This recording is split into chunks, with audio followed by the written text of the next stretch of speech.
மதுரை பழங்கநத்தம் பகுதியில் புரட்சித் தலைவி ஜெயலலிதாவின் 77வது பிறந்த நாளையொட்டி அதிமுக சார்பில் பொதுமக்களுக்கு அன்னதானம் வழங்கப்பட்டது.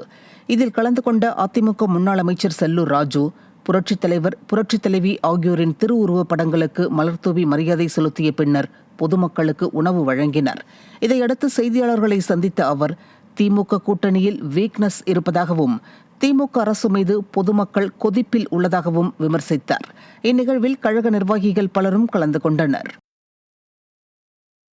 கூட்டணி எங்க கொள்கை கூட்டணின்னு இவர் தான் கூவுறாரே ஒழிய அதுல இருக்கவங்க யாரும் கூவலையே. அப்ப அதுல இருந்து ஏதோ வீக்னஸ் இருக்குன்னு தெரியுது இல்லையா? பொதுமக்கள்லாம் கொதித்து போயிருக்காங்க தம்பி. இவர் என்னன்னா கூட்டணின்னு சொல்றாரு. ஏன் கூட்டணியை இல்லாம நீ சந்திச்சு பாரு. சரி, கூட்டணியை பற்றி இவர் ஏன் வாய் திறக்கிறாரு? நாங்கள் கூட்டணி இல்லாமலும் ஜெயிப்போம் அப்படின்ற சொல்லணும்னா சுயபலம் இருக்குவேன்.